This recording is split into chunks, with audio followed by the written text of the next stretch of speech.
Hello guys, ರೀಸೆಂಟಾಗಿ social media ಎಲ್ಲ ಕಡೆ ಒಂದು ವಿಷಯ ವೈರಲ್ ಆಗ್ತಿದೆ. ಅದೇನು ಅಂತಂದರೆ Kerala Deepak bus case issue.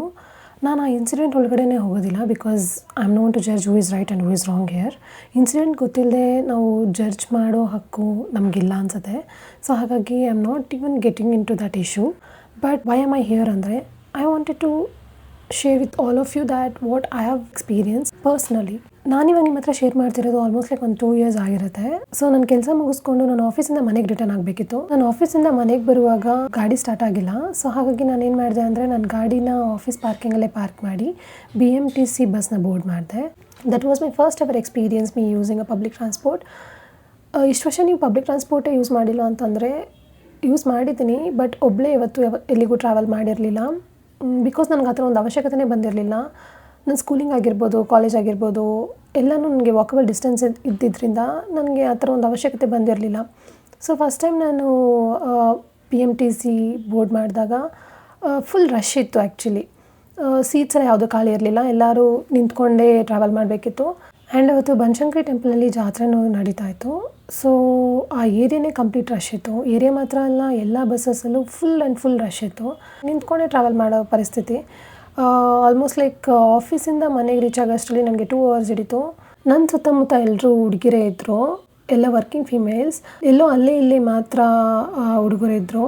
ಅದರಲ್ಲಿ ಒಬ್ಬ ರ್ಯಾಂಡಮ್ ಗೈ ಯಾವುದೋ ಕಾರ್ನರಲ್ಲಿದ್ದವನು, ನಮ್ಗೆ ಲಿಟ್ರಲಿ ಹೇಳಬೇಕಂದ್ರೆ ಉಸಿರಾಡೋಕ್ಕೂ ಜಾಗ ಇರಲಿಲ್ಲ. ಅವನಿಗೆ ಅದು ಹೆಂಗೆ ಜಾಗ ಮಾಡಿಕೊಂಡು ಹುಡುಗಿರ ಹತ್ರ ಬಂದ ನನಗೆ ಇವತ್ತವರೆಗೂ ಐಡಿಯಾ ಇಲ್ಲ.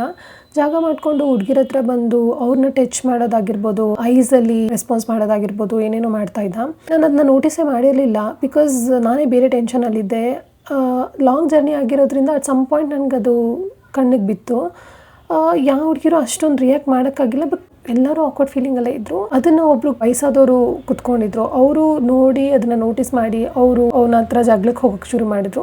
ಅವನು ಎಷ್ಟು ಕಾನ್ಫಿಡೆಂಟ್ ಅಂದರೆ ಅವ್ರು ಜಗಳ ಮಾಡೋಕ್ಕೆ ಮಾಡ್ತಿದ್ದಾರೆ, ಇವನು ಅದನ್ನು ಎಷ್ಟು ಕರೇಜಿಯಸ್ಸಾಗಿ ಹ್ಯಾಂಡಲ್ ಮಾಡ್ದ ಅಂದರೆ, ಇವ್ರದ್ದೇನು ಇವರು ಆರಾಮಾಗಿ ಕುತ್ಕೊಂಡು ಬರ್ತಿದ್ದಾರೆ, ಇವ್ರಿಗೆ ನೋವು ನಿಂತ್ಕೊಂಡು ಬರೋರಿಗೆ ಗೊತ್ತು ಕಷ್ಟ ಹಾಗೆ ಹೀಗೆ ಅಂತ ಹೇಳಿಬಿಟ್ಟು ಎಲ್ಲರೂ ಮೈಂಡ್ಸೆಟ್ಟೂ ಇವನಿಗೆ ಪಾಸಿಟಿವ್ ಆಗಿ ಆಗೋ ಥರ ಚೇಂಜ್ ಮಾಡಿಬಿಟ್ಟ. ಕಂಡಕ್ಟರ್ ಆಗಿರ್ಬೋದು ಎಲ್ಲರೂ ಕೂತ್ಕೊಂಡಿರೋರನ್ನ ಬೈದರು.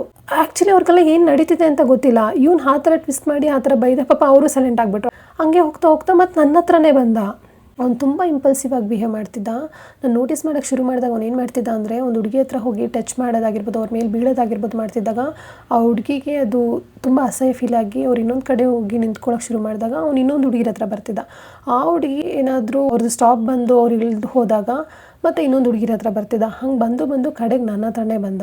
ನಾನು ಆ್ಯಕ್ಚುಲಿ ನಿಂತ್ಕೊಂಡು ಟ್ರಾವೆಲ್ ಮಾಡ್ತಾ ಇರೋದ್ರಿಂದ ನಾನು ಸೀಟಲ್ಲಿ ಹೋಲ್ಡ್ ಮಾಡೋಕ್ಕಿರುತ್ತೆ ಅಲ್ಲ, ನಾನು ಅದನ್ನ ಹೋಲ್ಡ್ ಮಾಡೋಕ್ಕೆ ನಿಂತ್ಕೊಂಡಿದ್ದಾಗ ಸ್ಲೋ ಆಗಿ ಕೈ ಹಿಂಗೆ ಜರುಗ್ಸ ನನ್ನ ಕೈ ಹತ್ರ ಬರೋಕ್ಕೆ ಶುರು ಮಾಡ್ದೆ. ನಾನು ಅದು ನೋಟಿಸ್ ಮಾಡಿದ ತಕ್ಷಣ ಹೆಂಗೆ ರಿಯಾಕ್ಟ್ ಮಾಡಬೇಕು ಅಂತ ಗೊತ್ತಾಗಿಲ್ಲ, ಏನು ಮಾಡಬೇಕು ಅಂತಲೂ ಗೊತ್ತಾಗಿಲ್ಲ. ನಾನು ಇಮಿಡಿಯೇಟಾಗಿ ಕೈ ತೆಗೆದ್ಬಿಟ್ಟೆ. ನನ್ನ ಹತ್ರ ಬಂದು ಹ್ಯಾಂಡ್ ಟಚ್ ಮಾಡೋದಾಗಿರ್ಬೋದು, ಇಲ್ಲ ನನ್ನ ಟಚ್ ಮಾಡೋಕ್ಕೆ ಟ್ರೈ ಮಾಡೋದಾಗಿರ್ಬೋದು, ಇಲ್ಲ ಕಣ್ಣಲ್ಲಿ ಕಣ್ಣು ಹೊಡೆಯೋದಾಗಿರ್ಬೋದು, ಕಣ್ಣಲ್ಲೇ ಆನ್ಸರ್ ಮಾಡೋದಾಗಿರ್ಬೋದು, ಆ ಥರ ಎಲ್ಲ ಟ್ರೈ ಮಾಡ್ತಿದ್ದ.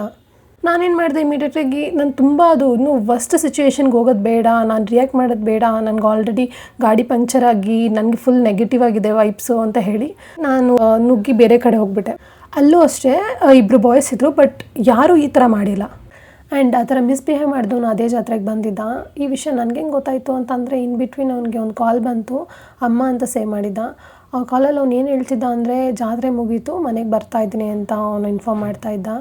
ಗೈಸ್, ನಾನು ಇಲ್ಲೇನು ಹೇಳೋಕ್ಕೆ ಬಯಸ್ತೀನಿ ಅಂದರೆ, ಎಲ್ಲ ಬಾಯ್ಸ್ ಹಿಂಗೆ ಇರ್ತಾರೆ ಅಂತ ನಾನು ಹೇಳ್ತಾ ಇಲ್ಲ. ಬಿಕಾಸ್ ನಾನು ಒಂದು ಕಡೆಯಿಂದ ಇನ್ನೊಂದು ಕಡೆ ಹೋಗಿ ನಿಂತ್ಕೊಂಡಾಗ ಅಲ್ಲೂ ಅಷ್ಟೇ ಹಿಂದೆ ಮುಂದೆ ಬಾಯ್ಸೇ ಇದ್ದರು, ಬಟ್ ಅವ್ರು ಈ ಥರ ಮಿಸ್ಬಿಹೇವ್ ಮಾಡಿಲ್ಲ. They were very decent, they were very decently brought up. I respect them. ಪ್ರತಿದಿನ ಟ್ರಾವೆಲ್ ಮಾಡೋರಾಗಿರ್ಬೋದು, especially females who is boarding public transport, ಇದನ್ನು ಫೇಸ್ ಮಾಡಿರ್ತಾರೆ. ಬಿಕಾಸ್ ನಾನು ಒಂದು ದಿನ ಪಬ್ಲಿಕ್ ಟ್ರಾನ್ಸ್ಪೋರ್ಟ್ ಯೂಸ್ ಮಾಡಿ ಇದನ್ನು ಫೇಸ್ ಮಾಡಿದ್ದೀನಿ. ಸೊ ಪ್ರತಿದಿನ ಪಬ್ಲಿಕ್ ಟ್ರಾನ್ಸ್ಪೋರ್ಟ್ ಯೂಸ್ ಮಾಡೋರು ಆಬ್ವಿಯಸ್ಲಿ ಇದನ್ನೆಲ್ಲ ಫೇಸ್ ಮಾಡಿರ್ತೀರ, ಬಟ್ ಯಾರೂ ಹೊರಗಡೆ ಬಂದು ಹೇಳ್ಕೊಳ್ಳಲ್ಲ. ನಾನು ಇಷ್ಟು ದಿನ ಹೇಳ್ಕೊಂಡಿರಲಿಲ್ಲ. ನನಗಿವಾಗ ಈ ಥರ ಒಂದು ಸಿಚುವೇಶನ್ ಬಂದಿದ್ದರಿಂದ ನಾನು ಹೇಳ್ಕೊತಾ ಇದ್ದೀನಿ ಅಷ್ಟೇ. 2 ವರ್ಷ ಆಯಿತು ಅಂತೀರಾ, ಈ ಇನ್ಸಿಡೆಂಟ್ ಮರಿದೆ ಎಲ್ಲ ಪ್ರತಿಯೊಂದು ನೆನ್ಪಿಟ್ಕೊಂಡಿದ್ದೀನಿ ಅಂದರೆ ಆಫ್ಕೋರ್ಸ್ ನಾನು ನೆನ್ಪಿಟ್ಕೊಂಡಿದ್ದೀನಿ. ಫಸ್ಟ್ ಟೈಮ್ ನಾನು ಪಬ್ಲಿಕ್ ಟ್ರಾನ್ಸ್ಪೋರ್ಟ್ ಯೂಸ್ ಮಾಡಿದ ತಕ್ಷಣವೇ ನನಗೆ ಈ ಥರ ಒಂದು ಎಕ್ಸ್ಪೀರಿಯನ್ಸ್ ಆಯಿತು. ಆವತ್ತಿಂದ ಇವತ್ತವರೆಗೂ ನನಗೆ ಪಬ್ಲಿಕ್ ಟ್ರಾನ್ಸ್ಪೋರ್ಟ್ ಅಂದ್ರೇ ಸ್ವಲ್ಪ ಭಯ ಆಗುತ್ತೆ. ಆ್ಯಂಡ್ ಅಗೇನ್ ಕರೆಂಟ್ ಇನ್ಸಿಡೆಂಟಲ್ಲಿ ಯಾರು ರೈಟು ಯಾರು ರಾಂಗು ಅಂತ ಹೇಳಕ್ಕೆ ನಂಗೆ ಬರ್ತಾಯಿಲ್ಲ.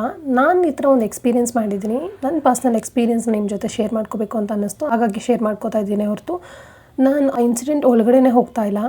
ಹುಡುಗಿರಿಗೆ ನಾನು ಏನು ಹೇಳಕ್ಕೆ ಬಯಸ್ತೀನಿ ಅಂದರೆ, be strong, be courageous, be brave enough to fight against such men. ಒಂದೂರಿಂದ ಇನ್ನೊಂದೂರಿಗೆ ಬಂದು ಭಕ್ತಿಯಿಂದ ದೇವ್ರ ದರ್ಶನ ಮುಗಿಸ್ಕೊಳ್ಳೋದು ಮಾತ್ರ ಅಲ್ಲದೆ, ಪ್ರತಿಯೊಂದು ಹುಡುಗಿರ ಮೇಲೂ ಪ್ರತಿ ಹುಡುಗರಿಗೆ ಭಕ್ತಿ ಗೌರವ ಇರಲಿ ಅಂತ ಕೇಳ್ಕೊತೀನಿ.